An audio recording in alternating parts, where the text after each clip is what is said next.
Je sais que c'est peut-être une période un peu bizarre pour sortir une vidéo comme ça, mais je tenais à vous le montrer parce qu'en fait on a récolté les dernières tomates dans la serre là récemment. On en a encore récolté pas mal et cette vidéo a été tournée tout début novembre. Donc voilà, bon visionnage. Salut à tous, bienvenue dans ce nouvel épisode. Aujourd'hui on va faire du coulis de tomates, de la cueillette jusqu'à la dégustation, donc toutes les étapes de transformation des tomates pour faire un coulis, même qu'on va pouvoir conserver plusieurs mois dans la cave.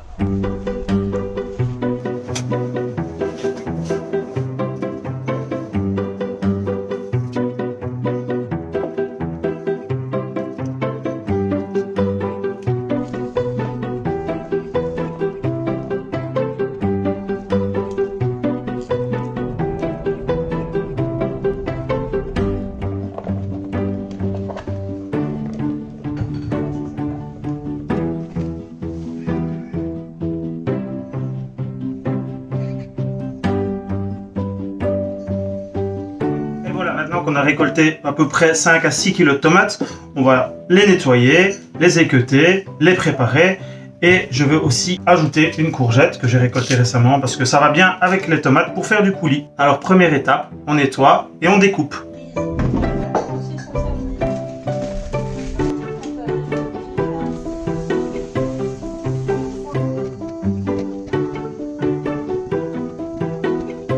Pour les réduire en purée de tomates, donc en coulis, on a une solution ou deux plutôt radicale ou une solution qui est un peu plus longue. Donc je vous montre les trois. La première, vous mettez vos tomates sur des essuies comme ça sur le sol, hein, comme les grands-parents le faisaient. Et puis c'est simple, il n'y a plus qu'à. Deuxième solution.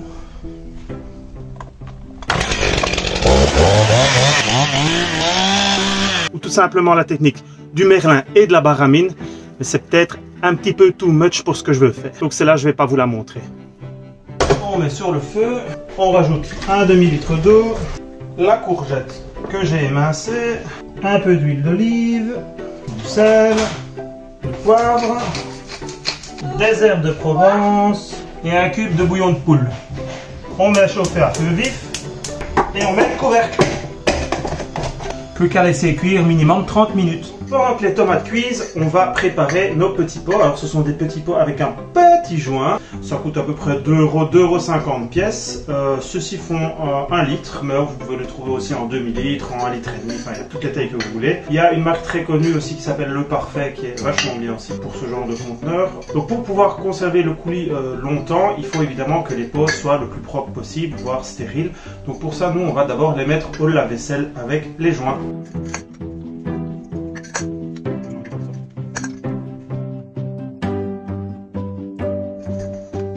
Voilà, après une demi-heure, on va regarder ce que ça donne. Et voilà, on voit que les tomates sont bien éclatées. Donc, on va mixer.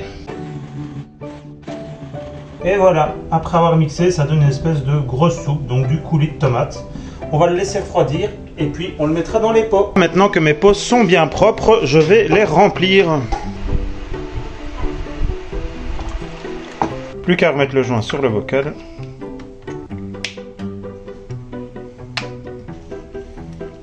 C'est fermé.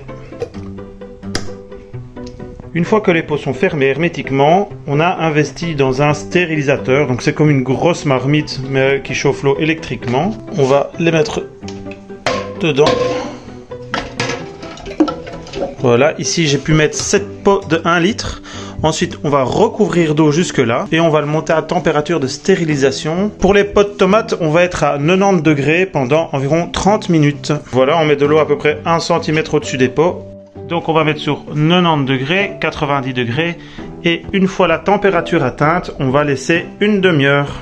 Après que l'eau est chauffée pendant 30 minutes à 90 degrés, on va laisser refroidir plusieurs heures jusqu'à ce que l'eau soit de nouveau à température ambiante.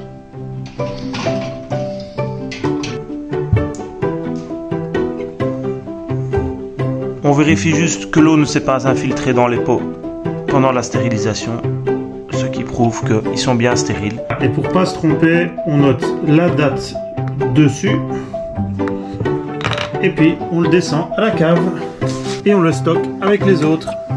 Et voilà, il pourra rester là plusieurs mois jusqu'à ce qu'on ait de nouvelles tomates en extérieur. En tout cas, merci à tous ceux qui suivent mes vidéos. Je vous fais des gros bisous et je vous dis à la prochaine. Ciao, ciao!